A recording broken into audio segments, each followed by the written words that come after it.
Overwatch loses to 2, Thomas the Tank Engine gets a nostalgia game, and Nintendo announces multiple titles for Switch 2. Welcome to this week's Nerd Roundup, hosted by the Nerd Factory. I'm Jake. Let's catch you up. We've gone full circle. Overwatch is going back to Overwatch. Yeah, Blizzard announced that Overwatch 2 is losing the 2 on February 10th, which is tomorrow. But this isn't all that's happening. They also announced that 10 new heroes will be added to the game throughout 2026, and 5 of them are being added tomorrow. Which is insane. You're getting 5 characters straight away with their new overhaul, which is crazy. And these characters are called Anran, Emre, Domina, Mizuki, and Jetpack Cat. Yep. They're adding a cat into the game that is in a jetpack suit that can fly around, and apparently, from what I've seen gameplay-wise, is they can also bring other teammates into the sky. So, there are going to be some insane plays when this comes out tomorrow. But the cat is very cute, and it is very cool. They've also updated the UI system of the game as well, which looks a little complicated compared to what they had in the past. But it still looks good for the most part. So, I don't know. It's one of those things where it's like new, so they have to change everything rather than keeping the stuff that work the same. Like a new boss coming into a job. Which is a pain in the ass, but it is what it is. But since the announcement, the player count on Steam has massively jumped.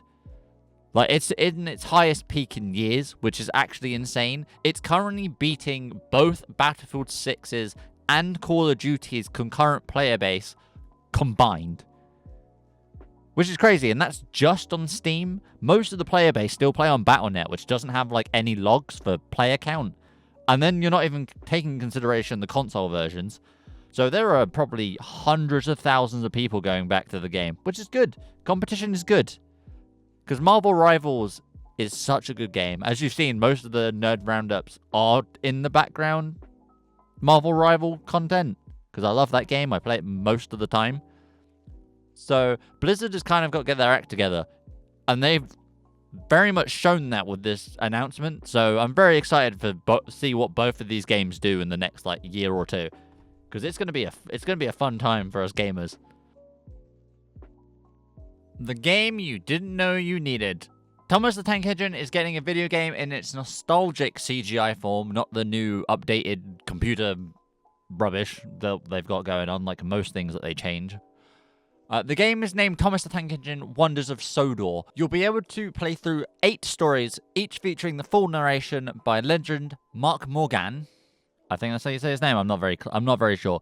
In a world powered by Train Sim World. So it's based on a full-fledged, multi-year based engine and game franchise, which is good. So that's cool.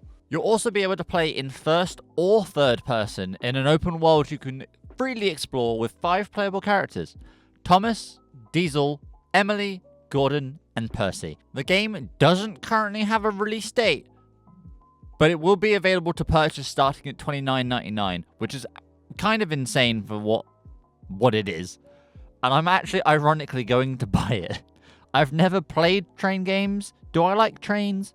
Yes. Have I ever played a train game? No. Will this be my first? Yes. This is what nostalgia does. All it takes is nostalgia, and people buy into it. Goddamn nostalgia. Nintendo had their partner showcase on the 5th and announced over 35 new games, updates, and reveals in a 30-minute direct. Some of the announcements were Fallout 4 Anniversary Edition, which comes out on February 24th. Indiana Jones and the Great Circle comes out May 12th. Final Fantasy VII Rebirth comes out June 3rd. Elder Scrolls Oblivion Remastered and Valheim will come out at some point this year. So, nothing major in terms of announcements on the Nintendo side of things. Again, this was a partner showcase. This is not like a first-party Nintendo. So you weren't getting anything Pokemon, you weren't going to get anything Splatoon or Smash, etc. But I really think that Nintendo are holding those big hitters back. Especially with Pokemon Day just around the corner, and obviously we're going to get a bunch of Pokemon-related news based on Gen 10.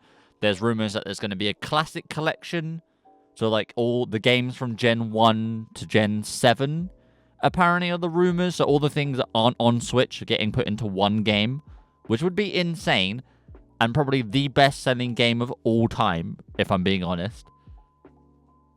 But again, they're just rumors. The likelihood of that existing is next to none, I'm not going to lie. I do not see Nintendo remastering every game. I just don't see it. And if they were going to do that, I don't see them doing it in one game. I see them doing each of those individually over like 4 or 5 years. But hopefully, on February 27th, which is Pokemon Day, hopefully we'll get some Peach announcements, some Peachy announcements, because I'm very excited. I really hope there's something really cool. Now you're all caught up. There were a lot of game announcements this week.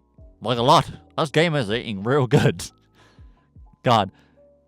Overwatch announcements, Thomas the Tank Engine. We got Marvel Rivals update coming out. Whether Elsa Bloodstone is coming. So that'll be cool. Obviously, you have the Thomas the Tank Engine game. You've got, obviously, Pokemon announcements coming soon. We're eating good. But, as always, don't forget to like and subscribe, as you'll be getting a Nerd Roundup every Monday at 6 p.m. UK time. If you have any suggestions on what you'd like to see, or really anything you'd like to say, comment down below, and I'll try and respond as soon as I can. Other than that, I'll see you next week.